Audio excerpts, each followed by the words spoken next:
Hello everyone, welcome to the online lecture series on engineering physics. In today's session, we are going to discuss the applications of diffraction. So diffraction is an important optical phenomena which can be used to decide the resolving ability of an optical instrument, because diffraction limits the resolution, and this fact of diffraction can be utilized to find out or to decide the resolution criteria or the resolving ability of an optical instrument. Like for the case of telescope, grating, these are the kind of optical devices, optical equipments which can be used to observe the two distant point object as a two distinct one with the clarity.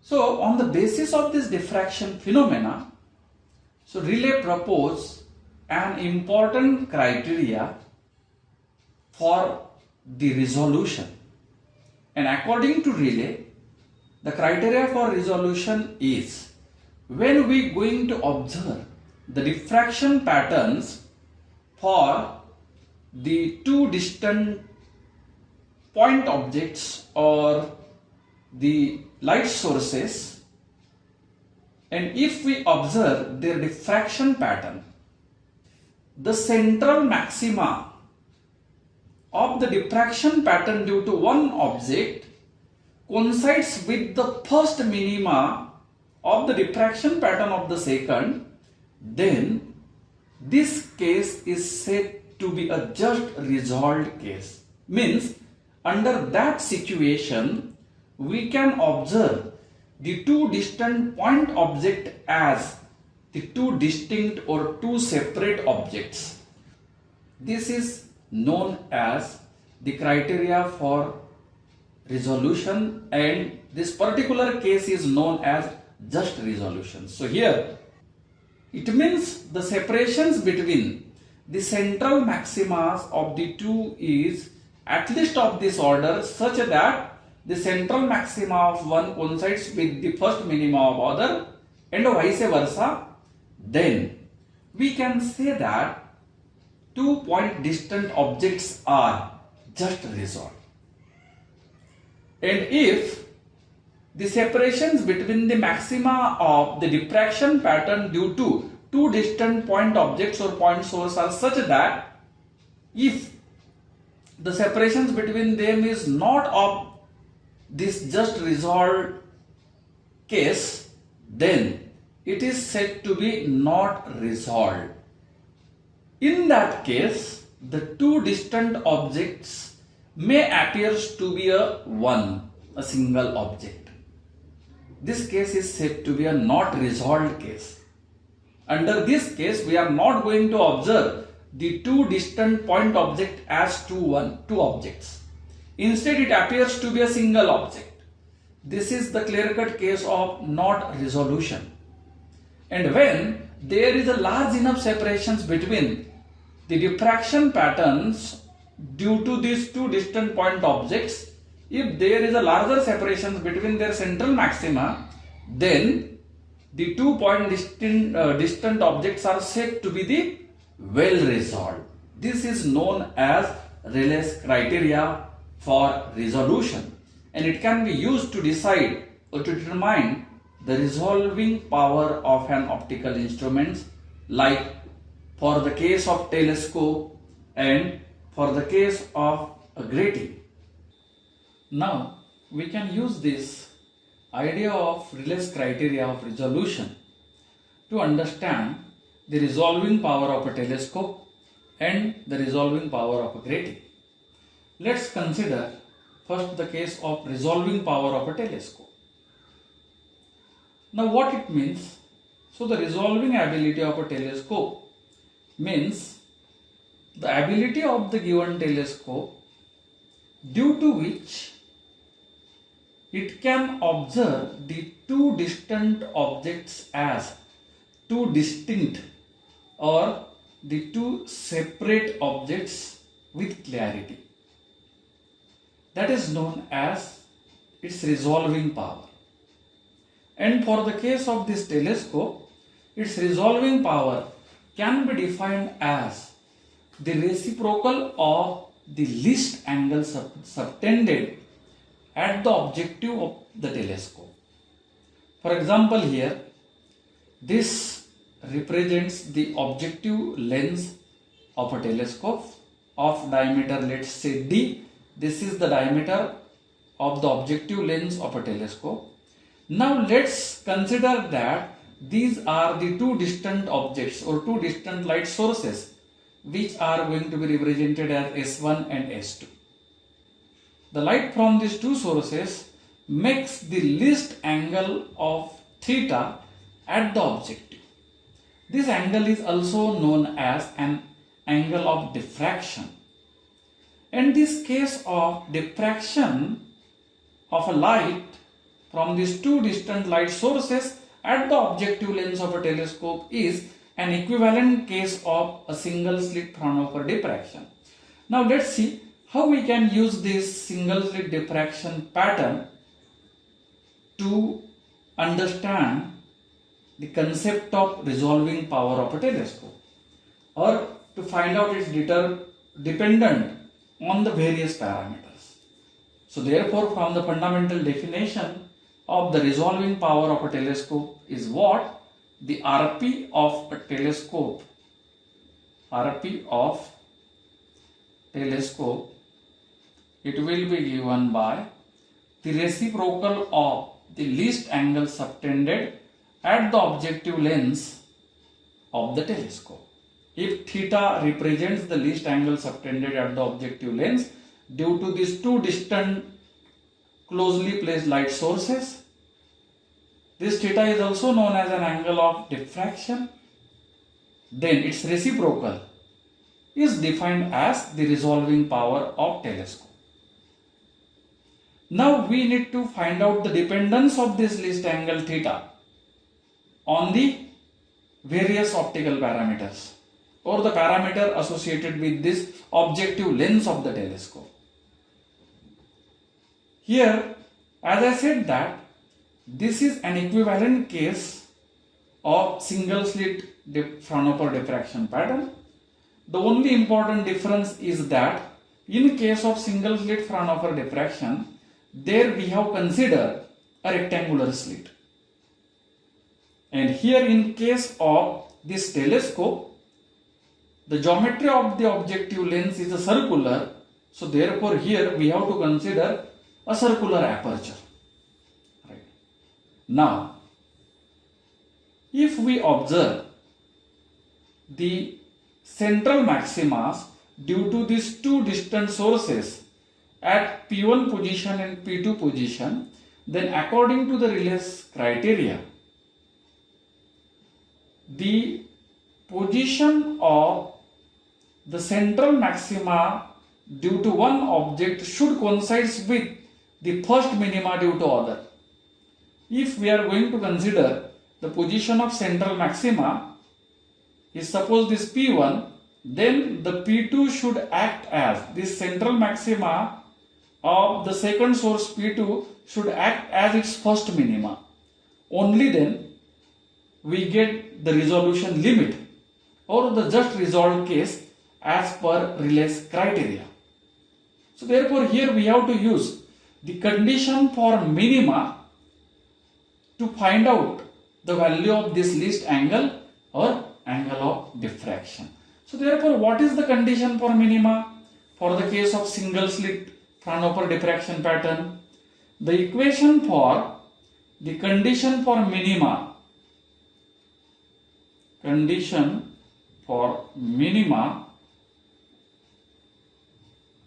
for the case of single slit Fraunhofer diffraction pattern will be given by this equation. A sine of theta is going to be equal to n lambda. Now, the same case of this condition equation can be applicable for the case of this telescope. Here, we need to consider that slit as the objective lens of a telescope, And here, rather than the rectangular slit, we are having a circular slit. So therefore, what are the possible changes that are going to be there in this condition for the minima equation of single slit Fraunhofer diffraction pattern? Now for this, here the A acts as a slit width of single slit, theta is known as angle of diffraction, n is known as order of diffraction, and lambda is the wavelength of light. When we represent this same minima equation for the case of telescope and its objective lens, here this A becomes the slit width of single slit, now becomes the diameter of this objective lens. So therefore, for telescope, for the case of telescope,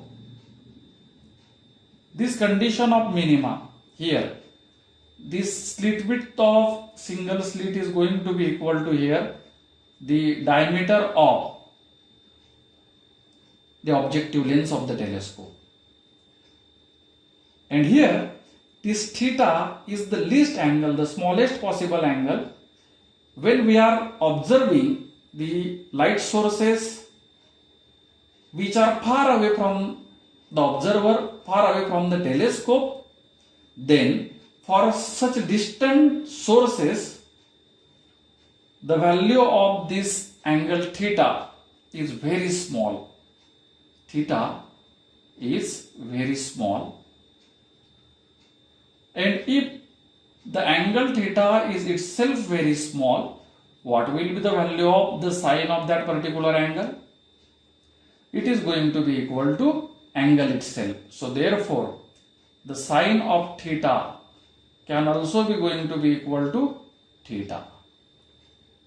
So these are the two most important possible changes that we should make in this condition for minima equation, wherein the slit width should get replaced with the diameter of objective lens, and the sine theta should be approximated to the theta if theta is going to be very, very small. Now what about this n, order of diffraction? Now for the case of rectangular aperture, like this single slit case, if the slit is rectangular, for rectangular aperture, the value of this order of diffraction to represent the various order minima are this n can take these possible values, right? 1, 2, 3, 4 and so on, which corresponds to different minima if n is represented by these numbers 1, 2, 3, 4. But in case of telescope, here the aperture is a circular. Because of this objective lens, the aperture is a circular. So therefore, for circular aperture, if we observe a single slit diffraction pattern from a circular aperture, then it produces array diffraction pattern. And in case of that array diffraction pattern,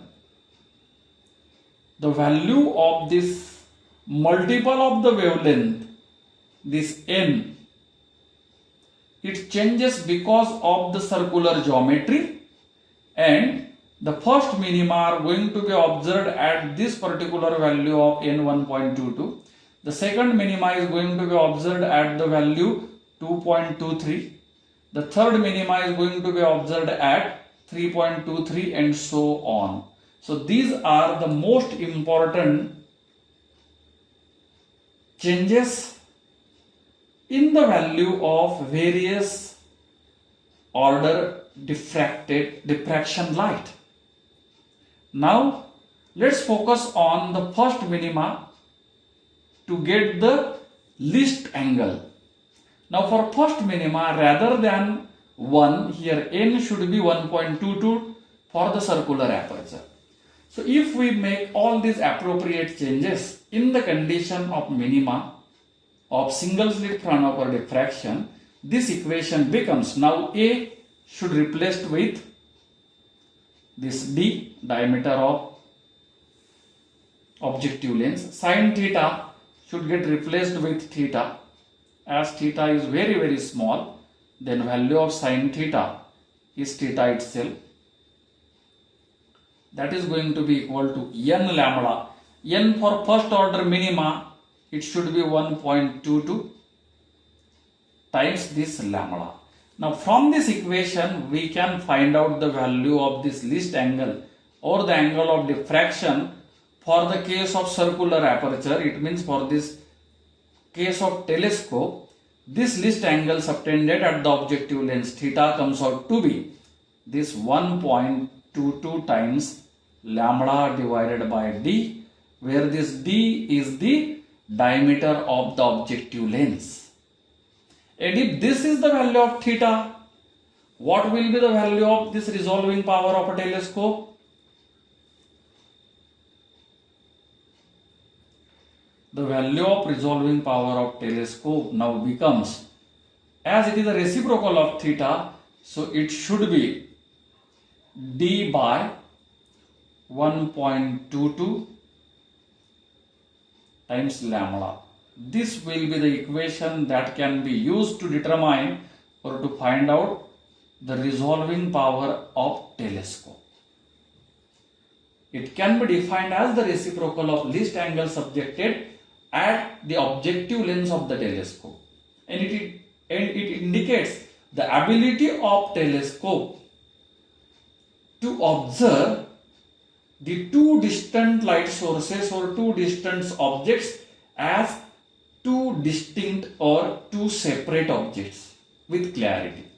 That is known as the resolving power of telescope, and here we have determined its equation. We have find out the equation for the resolving power of telescope, and it depends upon the diameter of objective lens, and it also inversely depends upon the wavelength. With this multiplying factor to the wavelength is 1.22, which arises because of the circular geometry of this aperture. So that is how we can understand the concept of resolving power of a telescope. Now the next important application of diffraction is the resolving power of a grating can be defined as the smallest wavelength difference at which the spectral lines can be observed to be just resolved at the wavelength lambda, and hence we can express the value of resolving power of a grating mathematically as that Rp of grating lambda by d lambda.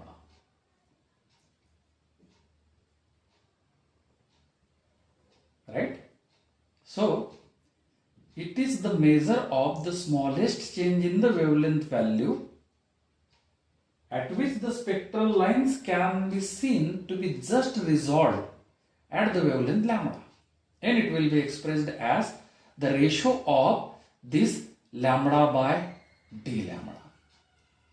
Let's consider the case of Fraunhofer diffraction pattern from diffraction grating. And if we are observing these two spectral lines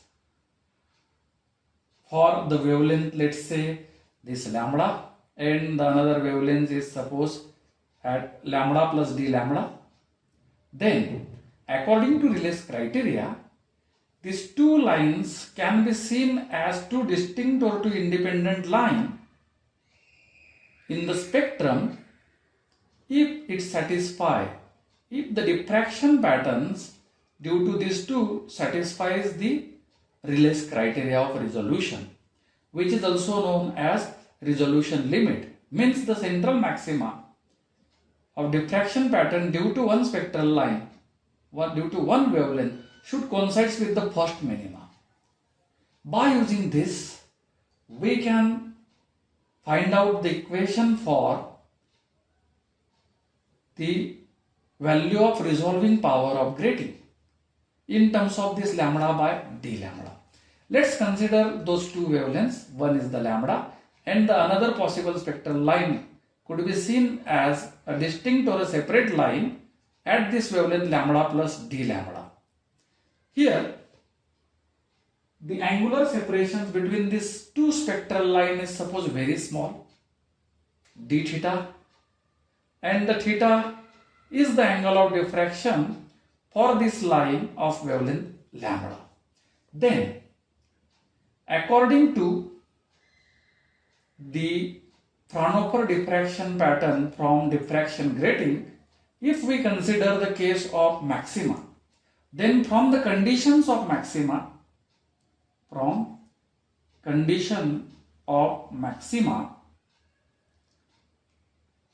for the case of diffraction pattern from diffraction grating at those two respective wavelengths lambda and lambda plus d lambda. Now for the spectral line lambda, what will be the condition for maxima? Its path difference should be n lambda, and the path difference for the case of grating diffraction pattern from the case of grating will be given by this equation. This is a plus b sine of theta is going to be equal to n lambda. This is for the spectral line of wavelength lambda at an angle of diffraction theta. The same thing for the another spectral line. The condition for maxima equation is going to be the same form, that is a plus b, which is also known as the slit width of one real slit on the grating. And now we have to take the sine of the angle.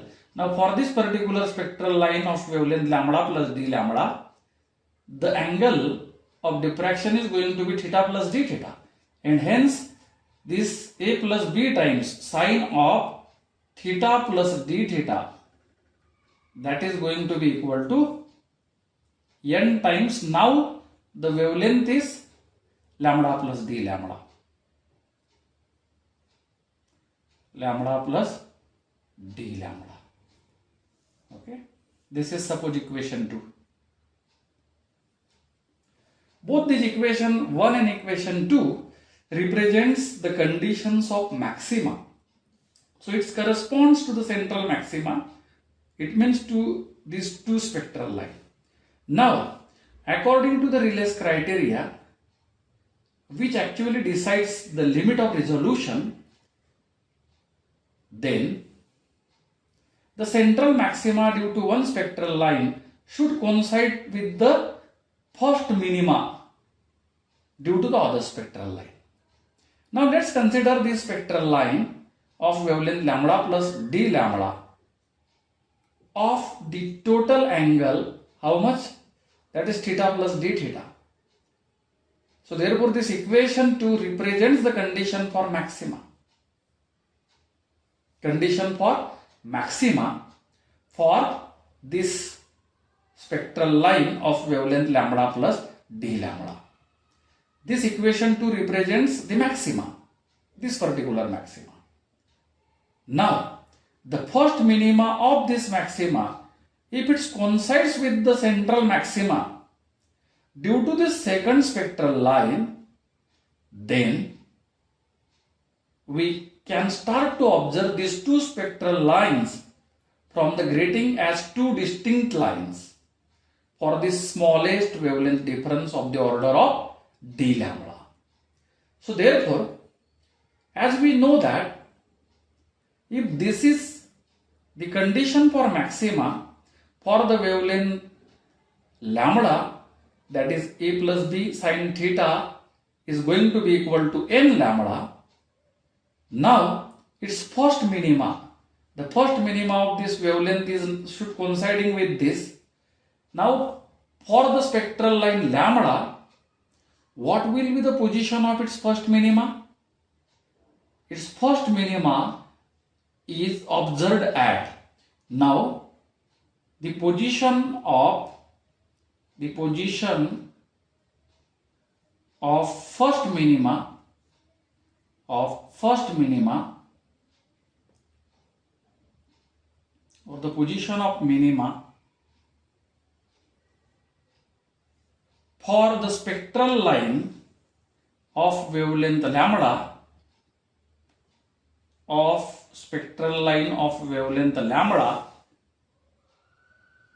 is going to be observed at this position. This will be the position of first minima for this spectral line of wavelength lambda, and for which the value of this angle of diffraction is going to be what? It is theta plus d theta. So here the angle is theta plus d theta.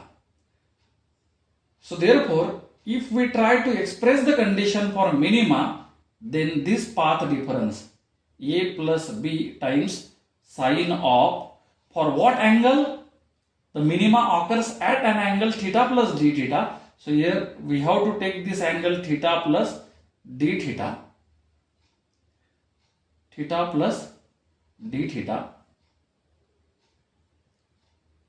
Now this path difference should going to represent the position of minima, means the first minima is going to be observed at, if the path difference is n lambda, then this corresponds to the position of maxima plus the position of first minima. So to observe the first minima, the path difference should be 1 times lambda by n, because the condition for minima in terms of path difference,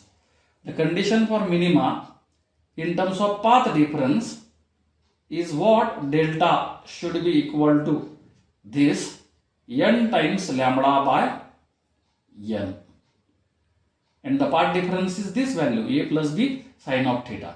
But here, to observe the position of first minima for the spectral line of wavelength lambda, the value of angle of diffraction is this theta plus d theta, and hence the path difference is this a plus b times sine of theta plus d theta is going to be equal to n lambda. Now in this n lambda, if we add this value 1 times lambda by n, then this corresponds to the position of first minima. So therefore this equation 3 represents the position of first minima of the spectral line of wavelength lambda. Now this first minima is coinciding with the central maxima due to this second spectral line of lambda plus d lambda. Now if it is coincide, what it means? Both these equations, equation 2 and equation 3, their RHS are also going to be equal. Here, if they are going to coincide, means this path difference values are going to be equal. So that implies, so from these two equations, from equation 2 and 3, as these two values are equal, LHS are equal, RHS are also going to be equal, and from the Rayleighs limit for resolution, to observe these two spectral line as the two separate spectral line, then this n times lambda plus d lambda term is going to be equal to n lambda plus lambda by n. N lambda plus lambda by n.